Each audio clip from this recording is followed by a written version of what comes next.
All right, so you guys are probably wondering, if this is a speech about success, why is there a sword up on this screen?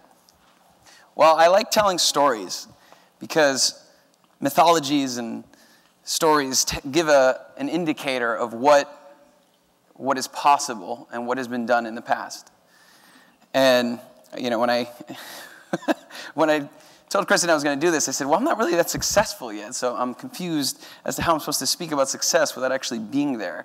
But I will tell the story, and I actually haven't told this story in public setting like this, so you're going to be the first ones to hear it, actually.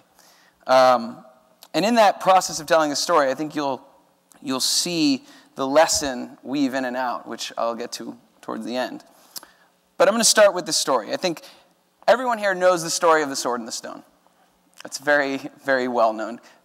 Who's seen the animated movie? Come on. Even if it's a year ago, it's okay. It's a great movie. But the mythology behind it is actually really fascinating. Here's this sword that is a source of power, right? And everybody sees this sword, and nobody can pull it out. It is one of these things where you get these really strong people. They have all these resources and might, and they can't pull it out, right? And everybody tries, but nobody can do it. And everybody knows that if they can pull this sword out of the stone, they're going to have the kingship. And so everybody tries. It's like the goal of every single person in the world. Now, I liken that to disruption. I liken that to finding what you want to do. It's not easy. And so as this story progresses, it's actually, as I think back to it, I think this is actually an interesting story of how we've come to be. The music industry is a very, very, very competitive space. Everybody wants to be the cool guy that builds artists and goes to concerts and goes to the Grammys. And so it was always this industry where everybody wanted to succeed, to pull the sword from the stone, so to speak. So over the years, we've had multiple competitors. This is just a very abbreviated list. There was actually a blog post that said that there was over 100 people trying to do this in music. Yet, nobody has really succeeded in the streaming music space. So when Josh and I started, everybody told us it was impossible. Can't be done. And despite that, we said, why not? I love music. There's nothing else I'd rather do. And so here we are, 19-year-olds, in Gainesville, Florida, where there is no tech startups. I remember going out and raising money, and people would say, well, you're not in Silicon Valley, so therefore you can't raise money. You can't build a business. There's no developers to hire. And so it was a very hard thing to swallow, which is, wait a second. Everybody's telling us it can't be done, and we're still doing it. But what's funny about doing something that nobody else has done is when you take a humble approach to it and you say, I'm going to do things completely differently. All these competitors that you saw on the screen were raising hundreds of millions of dollars. And they were in a very expensive city. They were in San Francisco or New York or LA. And the beauty of Gainesville is it was so cheap that when a crisis actually hit, we even survived in the first place. So back to the story of the sword and the stone. Here's this kid who, there's no way this scrawny little kid is going to pull a sword from the stone. I mean, that's ridiculous, right? There's no way, right? Well, he gets a mentor, Merlin, who, actually we have an interesting mentor who doesn't have a beard quite as long, but I call him our Mr. Miyagi, and he's sort of guided us. So the fascinating part of this mythology is that here's a kid that has not anywhere near the resources of all of these in our case, well-funded, in the case of the story, well-muscled and well-built, and knights that have fought dragons. And so this is the comparison here. This was our first office. Okay, these are trash boxes that we actually used as our desks because we didn't have money. We didn't have money to actually make, actually I bought a desk, this one, and Josh yelled at me because I spent like $40 on this desk, and it was like, what? You spent money? What the hell? So at first glance, you think, you walk into this office and you say, how are these kids that are 19, how are they going to do anything in this, in anything, much less the music business, which these people had raised hundreds of millions of dollars? Well, again, it's fascinating because I believe one of the biggest factors, the most important things that has to do with success, and all those things that John said were very true, but one of the biggest ones that I've seen people fail is in giving up. And it doesn't matter if you do everything right. If you give up when the times get rough, then you didn't even give yourself a chance to see the exit in the first place. So anyway, there's Josh. We're in this little office doing our thing.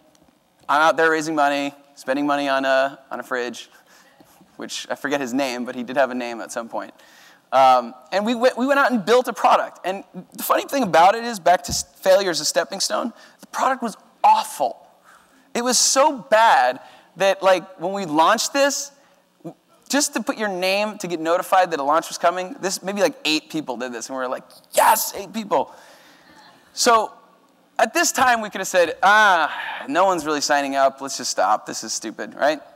But we didn't. We launched another site, which was actually somewhat designed well. And we tweaked it a little bit. We said, let's change this, let's change this, let's like make this a big marketing piece so people understand what's going on. Well, guess what? Nobody did anything with this either. So here we are at about 100 users a day, which is nothing at internet scales. And so we had this product that was pretty awful. I mean, it just didn't make sense.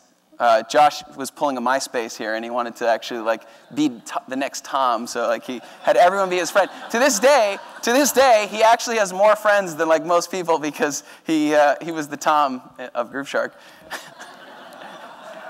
I love you, Josh.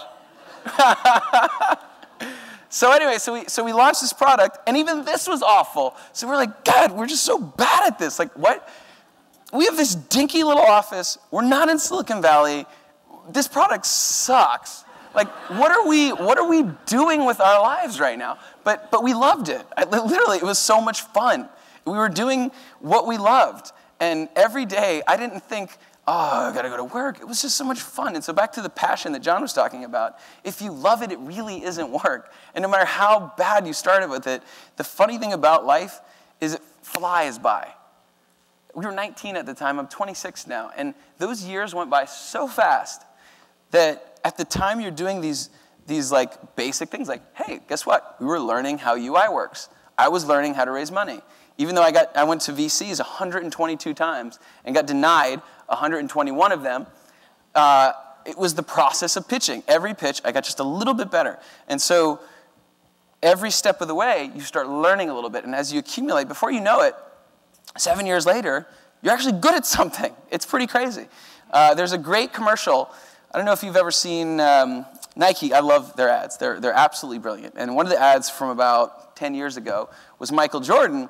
And he said, I've failed 3,652 times. I've lost 370 game-winning shots.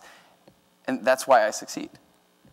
And I love that because it's so accurate to doing what you want and getting there and succeeding, that you have to fail. You have to never give up. You have to take the punches in the face over and over again. You have to take the humiliations. You have to go through the grind in order to get to a point where people respect you. Every punch you take, people start saying, wow, this is actually interesting. So back to the story. So we then refined it. We said, let's change it up. Maybe it's the UI. We changed up the UI. Guess what? We had a little bit of success. It was like 1,000 people a day now. But still, that's nothing compared to the scales that you see on internet sites. So anyway, we had all these weird usage things. You had to download this app. You had to then get like an email to verify your account. And we just said, all right, wait. Let's just cut everything. But before we did that, we had a very interesting thing happen to us. This site, this one, that nobody used, or at least we thought nobody used, a kid in San Francisco was actually using it, whose father worked at Intel. And so out of that pool of 10,000 people, which is tiny, right? a strategic kid, and back to what John said, is you never know who the person that's going to distribute you and put you into a situation where you're now exploding. The reason we survived here is we stayed long enough for this opportunity. I got a call one day, and it was, "Hi, this is so-and-so from Intel." I said, "What? Are you selling me chips? I don't need chips." So I remember thinking, this is nuts. I said, "Well, you should fly out here because we want to invest." Okay. You say jump, I say how high. So we flew out there, and that was our first time to San Francisco. And I remember being like a kid in a candy store. We were driving down the road, and you see, Oracle, Facebook, Google, this is crazy. And coming from good old Gainesville, right? And they actually invested. And that was the catalyst to how we started growing. Now, that first investment meant we had some pressure. And that pressure was your pace of users is okay, and it got Intel in the door. But now you got to do something to blow that up. You got to do something totally different. And so, because if we didn't, Intel wasn't going to invest again. And that was a problem, because them not investing again meant we're all going to pack it up and going home. At that point, we had hired some people. Now, this is a very strategic time. Who remembers the market crashing in 2008? Yes. So if you did anything back then and that had anything to do with raising money, you know that there was no money to be raised after 2008, which made things very interesting because we were burning about $100 grand a month at that time. And so part of my job, actually all of my job at the time, was going out and finding money. I would fly out to here, raise 50K here, then raise another 50K, and we'd patch it together. Back to never giving up, there were times where out of 20 pitches, I'd come back with 10K, and that's it. But it's doing it over and over and over again. So what happened here is Intel invests, and a couple months later, we run out of cash, and so I have to raise more money. And then a couple months later, run out of cash again, I got to raise more money. And what was interesting is the thing that blew up our users is we got all out in a room, and we said, you know what? We all have to develop something totally different. Something that will be so simple that within 2 clicks, you'll be able to play a song. At the time, the iPhone had just come out. It was like just starting to get into mobile devices. And so we coded, and it was we call it crunch periods. Like we just totally worked hard. And this is what came out. It was very simple. It was just a search box. You searched, you hit play, you were playing music. We were one of the first ones to do this. And this site just went crazy. Word of mouth, it went viral, basically, and we went from growing at like 100 users a day to 1,000 to 10,000, and it just took off after that. Everything from streams to traffic just absolutely exploded. So we got Time Best Awards, and we were on fire. We said, yes, this is awesome. These times are amazing. Let's like celebrate. We were like onward and upward. Hell yes. But then someone wanted to crush us. We had to then deal with the labels because we had gotten big enough to where they said, well, you're a problem now, so come deal with us. So we went and dealt with them, and that was a very interesting process. But they sued us and said, we're going to kill you. Well, when you're 20 years old and you built something successful, all of a sudden you're like, we're going to do it. Oh, okay. So back to challenges. Relish the good times, but understand that things can be taken from you in a heartbeat. So over the years, I've learned to stay humble because it's so funny how these things turn and how entrepreneurship goes up and down. So we had these interesting graphics made from the press that said they were going to swallow us whole, and here we are, these nice little minnows going along, And we said, you know what are we going to do but fight it, right? We're going to defend ourselves. I'd love to. We were, at the time, trying to do a deal with them, but they were putting things in front of us that would put us out of business in 2 months. And so we said, all right, we'll negotiate. And so we were negotiating during the lawsuit. But the whole time, we were still growing. Now, red is our expenses, blue is our revenue. As you can see, it was just a matter of time. We're like, just make it long enough until we can get to break even. And I will tell you, if anybody here has been doing entrepreneurship, you'll know that one of the greatest moments of your life is when you break even. Because you're no longer out there begging for money. Please give me another 10,000. I just need it. But we were lucky because we ended up doing a deal with EMI. And what ended up happening was we did a partnership. So our first major, major challenge, we didn't give up. Again, back to the theme of never give up. We didn't give up. We just kept at it and did the not so sexy things you have to do, beg for money, work on a deal when people are trying to sue you, and we got a deal done. And so it was interesting because our growth was still growing. It was just a matter of like, we just have to get there. We just have to get there. So we were super happy. We were like, we did it again. Back to growing. Let's do this. And then we got sued again by another label. And so then there stopped the momentum again. But at the same time, we were still growing. And what I believe is you control the things that you can control. And if you do what you do best, and you train as, it's sort of like a marathon runner. You do the best you can training. And when you go into the competition, you run your race. And you don't worry about the outcome because you've run the best race that you've run and you know it. So anyway, we're going through this process. Everyone was blasting us in the press again. And yet we were still growing. Our users loved us. And so we held on to that flame of like, we're doing something that people love. And it's disruptive. And back to that sword in the stone.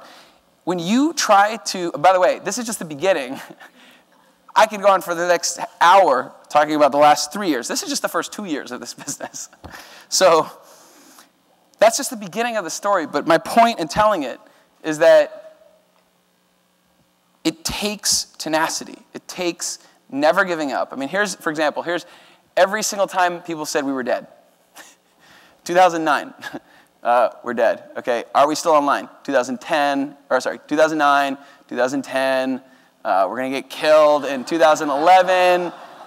We're dead in the water in 2012, April. We're dead again in 2000. I remember saying, Josh, like, we've died a lot. We must be like cats or something. Like, we got a lot of lives.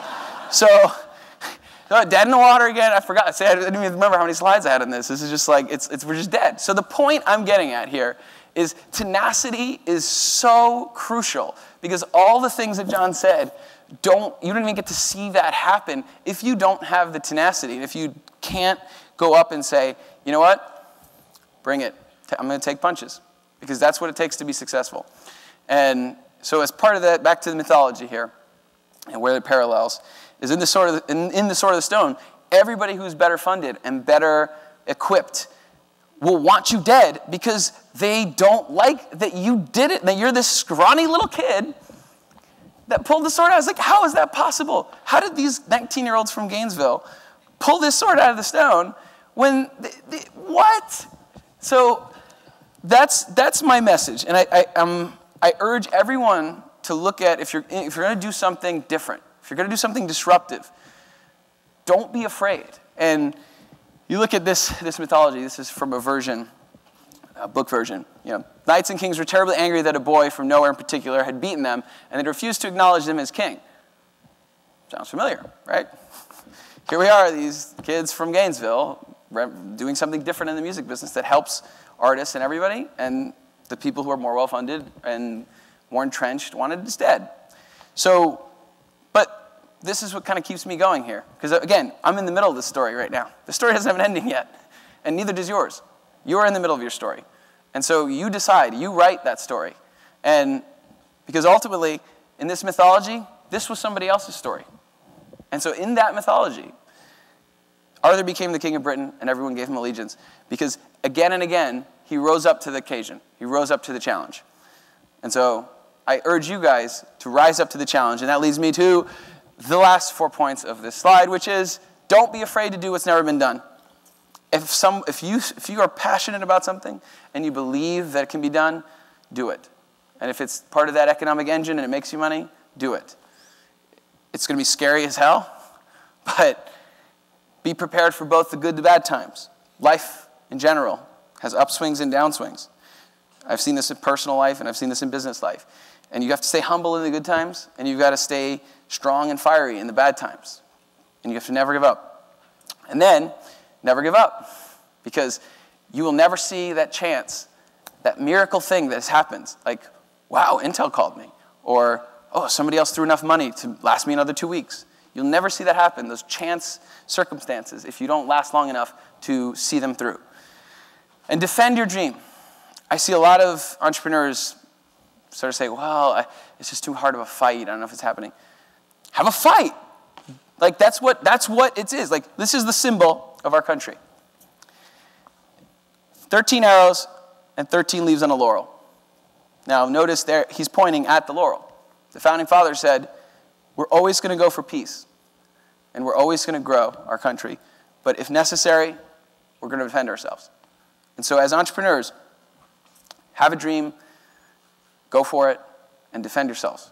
And defend that thing that you believe and the thing you love. Thank you.